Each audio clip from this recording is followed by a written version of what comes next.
Hey, Hat-Tricks fans, we welcome you back inside the Axe-Tricks Lounge for another week of Hat-Tricks Weekly. I'm Doug Latuca, the Hat-Tricks broadcaster, with the other half of the coaching tree, Kyle Gonzalez. Last week we spoke with Johnny Ruiz. Now we've got Kyle Gonzalez. Gonzo, how's it going? All is good, Doug. Thanks for having me. Had a good week of practice, so looking forward to the weekend. Yeah, I was just going to ask you about practice. A little bit different than training camp, which was last week, the lead up to the opening weekend. Now you've got your roster pretty solidified, at least going into this weekend.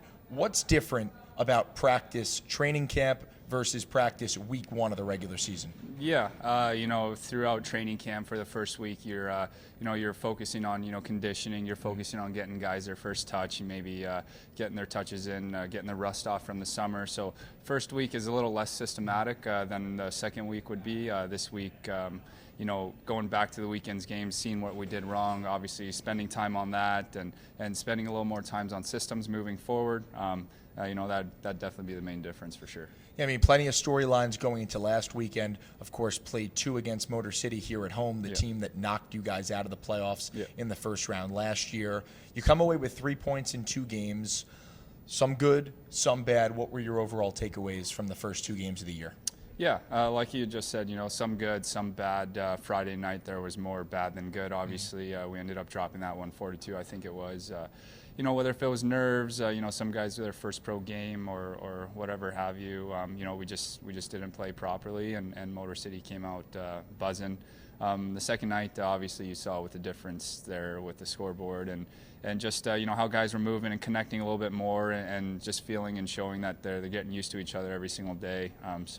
Night one was a good effort, but didn't get the results we needed. Night 2 was definitely the type of night we're looking for sure. Yeah, we had Josh LaBelle speak with Lexi Berkey in between periods on night 1, and he mentioned not playing the way that you guys had spoke about in training camp. What were some of the points that weren't quite connecting in that first game that might have connected in night 2 in the victory? Yeah, it was just kind of going back to the basics and simplicity of the game. Instead of trying to make a 50-foot pass to a stretch guy, instead of using the close guy that's the easy and right play.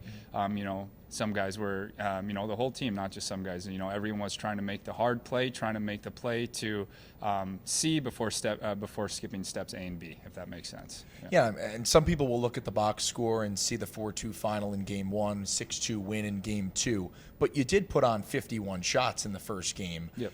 The goaltender for Motor City, Gonzalez, ironically, Yep. did play pretty well for them, played both games. Was it a matter of just not finishing those chances, or deeper meanings that you were relating to and things like that? Yeah, no, I'm not going to take anything away from Motor City's goalie last weekend. He played a stellar game. Game 1 when he captured the win, and even in Game 2 he made some good saves. With that being said, I don't think we really penetrated the dangerous ice inside the dots very much Game 1 as much as we did Game 2. Like you had mentioned, granted, we had 50-plus shots in each game, but I felt like more of our shots from Game 1 were more perimeter, not as dangerous chances as they were Game 2, and that showed evident on the scoreboard. Yeah, you guys trailed in both games. Last year when I sat down with Billy every week, he had mentioned, well, we'd rather not be trailing in a game. You guys were the comeback kids more times than not last year, and a big chunk of the wins, especially against Binghamton, who you guys play this weekend, were of the comeback variety. What does it say about this team as a whole, the ability to come from behind and win a game? In the opening weekend, a bunch of new pieces. Yes, 15 out of the 21 are returners, but you guys come from behind and pick up the first win of the year. Yeah, that just kind of goes to show already the maturity level of the team that we have this year. Like you had mentioned, there's only about 6 or 7 new guys here. So it kind of takes a lot of the veteran guys and the returners to really just show, regardless whether if we go down 1-2 goals in the first 5 or 10, or if we're up 2 goals in the first 5 or 10, the game shouldn't change. Definitely don't hit the panic button. So it's a good start, but we definitely don't want to make that a habit and get used to playing from behind because like you had mentioned, playing teams like Bingo and set other teams moving forward, especially we get deeper into the season, things are going to get tighter, and maybe it's going to be that much harder to come back in games. So we definitely need to make sure that we have great starts and start in front and kind of just learn to play with the lead instead of trying to learn to play catching up to the other team. We chatted about some of the returners, but it was the new guys this past weekend that all filled up the score sheet. 8 total goals, 8 of them from second year or younger players. 3 from Corey Cunningham, who was all over the score sheet last year, and then you had 3 from Alexander Gamzatov, who is a newcomer recently acquired from Watertown. He scored 3 goals over the weekend. What kind of role can these new guys play on this team? How important are they moving forward? Yeah, no, shout out to both those guys. They did a great job this weekend, along with their line mates and everyone else. To have that secondary scoring, per se, deeper in the lineup, if you want to call it that, that's huge. And I think that's something we were lacking just a little bit last year, not taking away anything from the guys we had last year. But you could kind of almost count on where the goals were going to come from last year versus, this year just showing us from the first 2 games, if our first line isn't showing up on the scoreboard, we can still count on our third line or even our extra forward to get a goal or come up big in a big moment. So it's a good sign, nice and early, and we definitely want to keep building off that for sure. It's exactly what Cunningham said to our intern Wyatt a couple days ago when they sat down, and exactly what Johnny had mentioned. Had 2 assists in the game, was a game-time decision, but did not have to score a goal. Right. And the team as a whole put up 6. Yep. So wins and goals coming from other areas. Yep. For you individually, last season was a bit of a struggle, missed over 35 games with that back injury. You did come back at the end of the year. You play the first 2 games here. How is your body feeling? How did you feel out there back at the start of the season? Yeah, no, last year was definitely a very big obstacle, and hopefully, it never happens again. But, I learned a lot from last year, just kind of being appreciative of the smaller things, being able to get up out of bed and walk, something we take for granted every day. I went from bed in my bedroom to bed in my living room, and so it was very tough. And so to be able to come back last year was a gift in itself. And, I felt good last year, but I just felt like I didn't have my step, just being out for so long. So worked on that over summer, and coming back this year, with the support of my teammates and everyone that skated with me over summer, I'm feeling great, feeling good. I don't necessarily feel 30 every day, so I'm feeling good about myself, feeling good about everything. Yeah, we watched the journey last year, you slowly, progressively getting back, then skating, and it was a big accomplishment for you to get back out there. And we even went to the chiropractor and saw what kind of some of the stuff that they were doing with you to get you back and into good form. So, of course, Hat-Tricks fans pumped to have you back on the ice, although you did look pretty good in the suit behind the bench, which is kind of where we will transition. Yep. You're playing out there, top pair defenseman, but you're also now a co-head coach. Yep. We spoke with Johnny. He mentioned the transition. What have your overall thoughts been on kind of taking over the head coaching role? Yeah, no, it's definitely been a ride, and it's definitely been a learning experience I've always dreamt of. Being a head coach or co-head coach of a hockey team at a level like this with the players that we have in that room, it's something I will never take for granted and never forget. To be able to kind of help steer the ship that Billy's created here, along with Johnny and everyone that started here, and Voidy as well. To continue to help steer that ship. Hopefully, to get fitted with rings again, under the Hat-Tricks logo is a gift I appreciate every day. It's an experience I embrace every day, and I embrace the challenges every day. So it's all been a gift for sure. Most of the players have mentioned that there's not much of a difference interacting with you and Johnny. Do you find any difference in the relationship with the players, or it's similar to last year? Yeah, no, I'm not sure if that's a good thing or a bad thing, but that was one thing Johnny and I really talked about going into the season. Obviously taking on a role like that, we have gone from teammates from just teammates to now head coaches as well. But Johnny and I definitely don't let it change who we are in the room. How we kind of interact with our players. Yeah, maybe certain things that we say or joke about before we have these titles. Maybe we don't joke about anymore. But as far as talking to our teammates and everything like that, everyone's on the same level.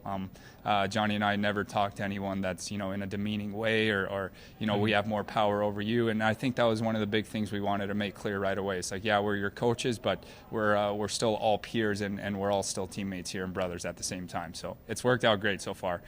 Credit to the guys in the room. They're really soaking it all in. Yeah. In terms of responsibility and you setting your weekly schedule, how different is that being a coach as to just being a player? Yeah, no, it's definitely a little different, with the extra responsibilities, getting here a little bit earlier than everyone else in the mornings and cutting film for the day or even the night before. And I always watch the games after the games anyways on the weekend, but instead of just watching the games and my own mistakes, now it's watching the whole game and taking notes of everything that happens in the game. So it's a few extra hours behind the computer on top of, my little side job I have with the Hilton here locally. It's definitely very busy weeks.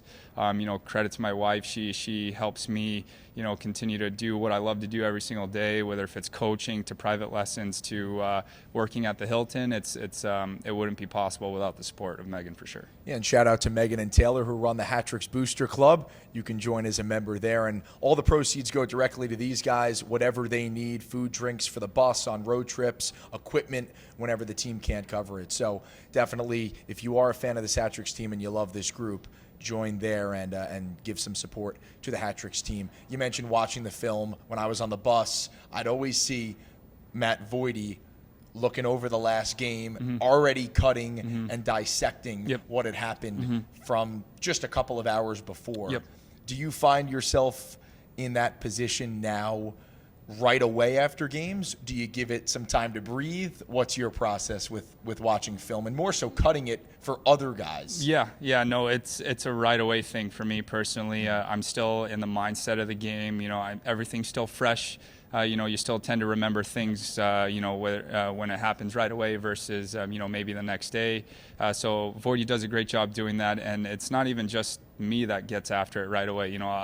I've seen players on the bus pulling up the YouTube and watching film right away. Xavier Abdella, he does that every single game, and we do it together sometimes on the bus. And so, this group in there, I'm telling you, like, they want to learn, they want to be here. When practice starts at 10, they're on the ice at 9:40 without even telling them, get on the ice early. So everyone's here for the right reasons. But for me personally, kind of a nerd about the game, so I definitely like to watch the games right away and take notes right away. Yeah.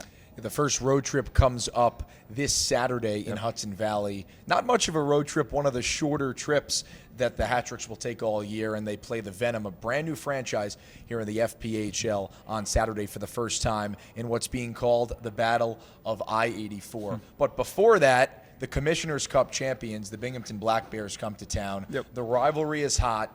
It was pretty crazy last year. Took a little bit of time for the team as a whole to get over that win hump against the Black Bears. So the first 7 games had 1 win. And then after that, a bunch of comeback victories. What are you expecting this weekend, a Black Bears team that's won 3 of their first 4 games? Credit to Binghamton and Sherwood over there and the coaching staff. He's built a really good team. He had a really good team last year, and I believe they have a lot of returners again this year. To get over that hump, we've already talked to the team about the mindset going into the weekend. A lot more guys than not understand the intensity of this rivalry, and I think they had a little bit of a mental game over us last year. It's like, we're playing Binghamton again, expecting a hard game, expecting nothing easy, and that's a mindset that we've instilled immediately from day one. So it should be nothing new to the guys going into the weekend. We expect intensity every day. We expect hard practices every day. We expect battling every day. So from the days and the weeks of practice leading up into the weekend, the mindset doesn't change. So we're expecting a hard game. We're expecting nothing less but a good game from Binghamton, and we're definitely ready.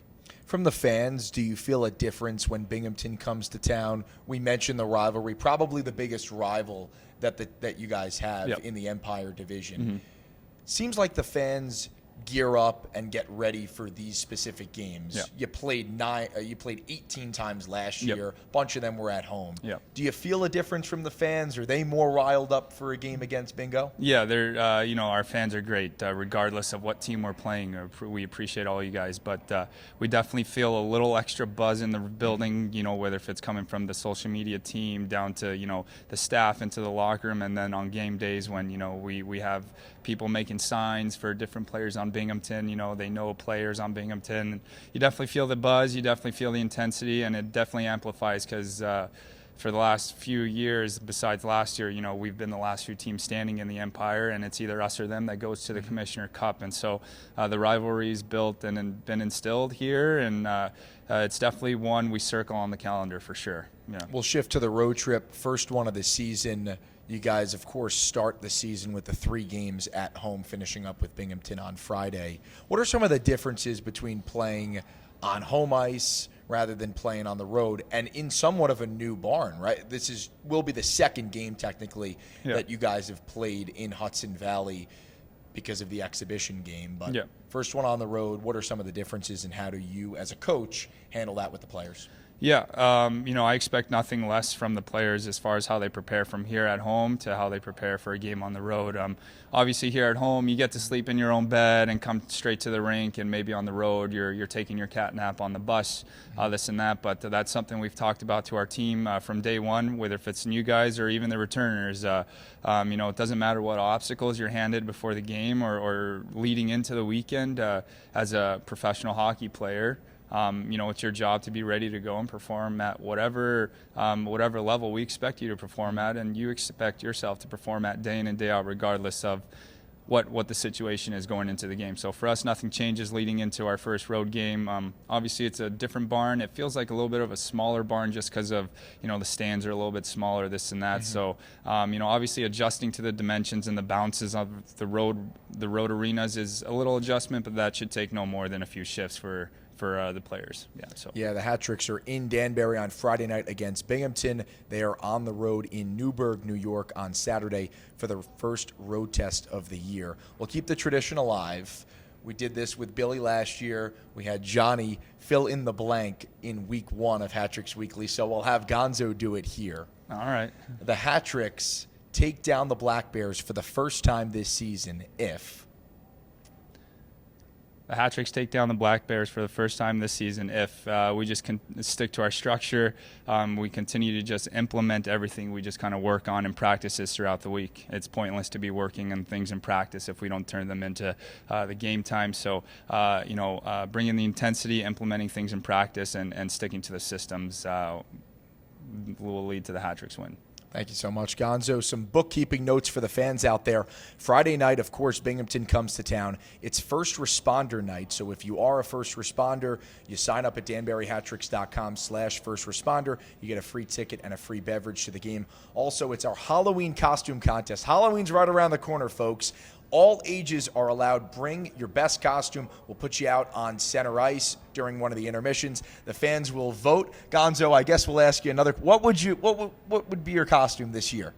My costume this year, holy smokes, that's a tough one on the spot. Or your best costume of all time? Is that an easier question? Oh my gosh, I'm such a boring guy. I've never really gone all out for Halloween, but Megan and I have always talked about doing like a couple's costume or something like that, like I don't know, like a Netflix and chill type thing or something like that. But I don't have anything good for you guys. I apologize, but no. Well, that's why they have Google. You can look up plenty of costumes and have it ready and probably ship it on Amazon in time for Friday night, which is tomorrow. So get those costumes on. We'd love to see you tomorrow night, Hat Tricks and the Black Bears, and then Danbury hits the road against the Venom for the first time ever in the Battle of '84.